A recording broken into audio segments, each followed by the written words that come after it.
Então, para começar a falar um pouco do nosso seminário, eu vou explicar um pouco o que são esses medidores de vazão. Pelo que o próprio nome já diz, né, são equipamentos usados para poder medir a vazão de qualquer que seja a substância, o fluido. Esses equipamentos eles são extremamente essenciais nas indústrias, por exemplo, tem um impacto diretamente ligado com a produtividade, ou seja, na qualidade daquele serviço. E como que funciona esses medidores de vazão, por exemplo? Resumindo bastante, é colocada essa ferramenta, esse equipamento, em algum ponto ou em alguns pontos específicos de onde você quer ou pretende calcular essa vazão. E através de alguns princípios físicos, cálculos, o próprio sistema do aparelho já nos fornece esses cálculos, os resultados prontos, né? Mais específicos, corretos, né? Por isso esse equipamento ele é tão utilizado e importante nas indústrias e nas empresas hoje em dia. E é justamente por isso que esses equipamentos foram desenvolvidos, por conta da facilidade que esse equipamento tem de obter bons resultados e evitar que algumas coisas saiam do trilho. Bom, basicamente, para poder escolher um medidor de vazão, você precisa ter uma boa compreensão dos requisitos de aplicação específica, ou seja, conhecimento sobre o seu fluido. Por exemplo, qual fluido você vai utilizar e, com base no fluido, você tem que fazer uma avaliação dele. Por exemplo, sua viscosidade, suas taxas mínimas e baixas de temperatura, pressão, decidir se você vai optar por recolher a coleta de dados, se vai ser remota ou se vai ser no local. E com base nisso, nós vamos entrar em detalhe de 3 medidores de vazão. No caso, o medidor de vazão eletromagnético, o medidor de vazão rotâmetro e o medidor ultrassônico. Boa noite. Hoje eu vou falar sobre o medidor eletromagnético, também conhecido como medidor por tensão induzida. Esse medidor tem um funcionamento baseado na lei de Faraday, que estabelece que um condutor em movimento através de um campo magnético tem uma tensão induzida a esse condutor em questão, que no caso é o fluido. E a condutividade mínima que esse fluido tem que ser de 5 microsiemens por centímetro.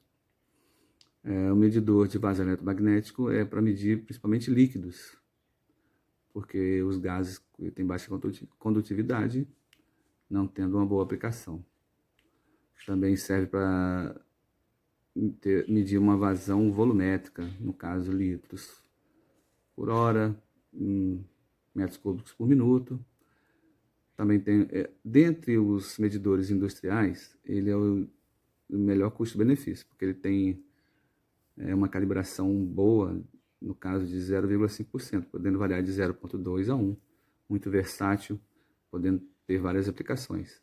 Uma delas é para medir água, só que essa água ela não pode ser muito pura, tratada, porque se a água tiver sem os sais minerais, ela vai ter baixa condutividade, não podendo ter uma boa calibração, uma boa medição no caso. E na indústria serve também para medir a vazão de águas residuais, líquidos à base de água, bases, ácidos, soluções. Na indústria alimentícia, para medir leite, polpa de fruta, cerveja. E também na indústria de mineração, a polpa de minério. E é isso aí. Essa foi uma breve explicação sobre o funcionamento do medidor eletromagnético. Boa noite e obrigado a todos. O rotâmetro é um medidor de vazão industrial utilizado para medir a vazão de líquidos e gases. Ele possui um flutuador e um tubo, ou seja, utiliza o método da flutuação. A unidade de medição é composta por um cone de vidro, metal ou plástico, onde o flutuador pode se mover livremente, para cima ou para baixo. O rotâmetro é popular por conta de sua escala linear, com um intervalo de medição relativamente longo e pouca perda de carga. A operação do rotômetro é baseada na área variável, onde a vazão do fluido eleva o flutuador, aumentando a área de passagem do fluido. Ou seja, quanto maior a vazão, mais alto o flutuador é elevado, tornando diretamente proporcional a altura do flutuador e a vazão do fluido. Apesar de ser uma solução relativamente barata, ele está subordinado à gravidade. Então, assim, sempre tem que estar disposto na vertical.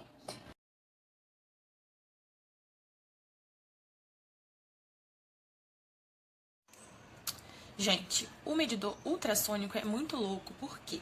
ele usa de dois conceitos, o tempo de trânsito e o efeito Doppler. Aí alguns fabricantes oferecem os dois, mas geralmente eles oferecem um ou outro, porque onde um vai bem, geralmente o outro não vai bem, e é assim que funciona. Vamos lá, o que é efeito Doppler?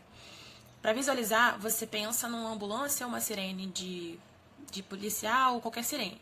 Quando está no trânsito e você escuta a viatura chegando, por exemplo, conforme o carro vai se aproximando, você vai ouvindo um som mais alto. Conforme ele vai passando por você, você vai sentindo o som diminuir. E é isso que acontece no medidor ultrassônico por efeito Doppler. Porque nesse medidor tem sempre partículas ou bolhas dentro para poder funcionar. Porque elas estão diretamente ligadas ao efeito Doppler.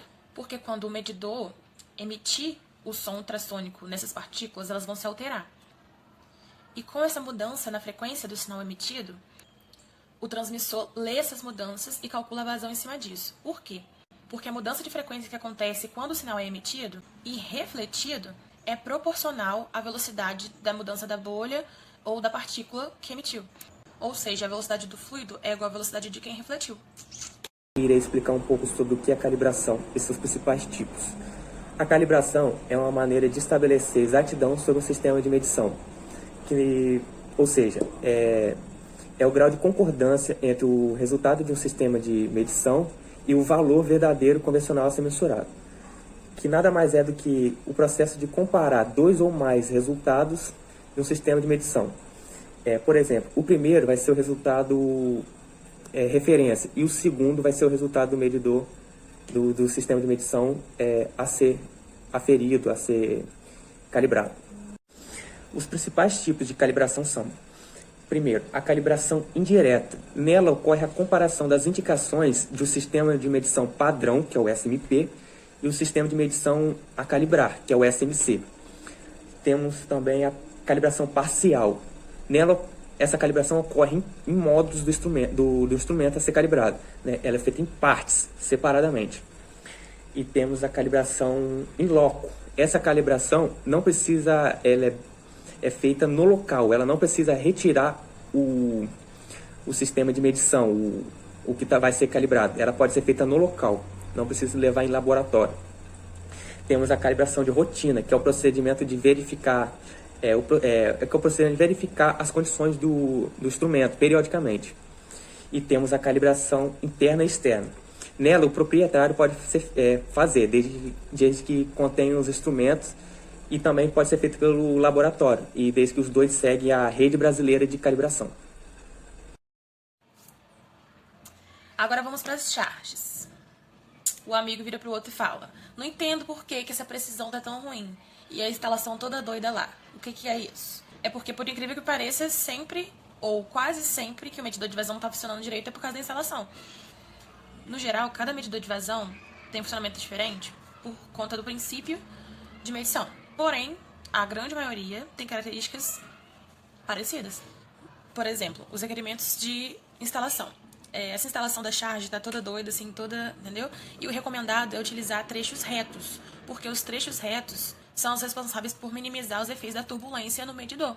A falta desse trecho reto causa aí uma interferência de 0,1 a 0,5% na hora de medir. E na outra charge que fala como isso foi acontecer, que tem um vazamento ali, é sobre a mesma questão, em que o problema também é não ter obedecido aos requisitos de instalação. Em seguida temos essa pessoinha perguntando se o reparador já tentou desligar e ligar o instrumento. Realmente, quando o problema é não aceitar novas configurações, dar um reset no instrumento dá certo. Mas se nem o reset dá certo, quer dizer que tem que trocar a placa eletrônica. Nessa imagem, temos um técnico segurando uma ferramenta portátil instalada lado a lado do medidor de vazão. Aí, além de tirar as dúvidas sobre a medição naquele ponto, você pode fazer medições esporádicas para consultar dados e tal.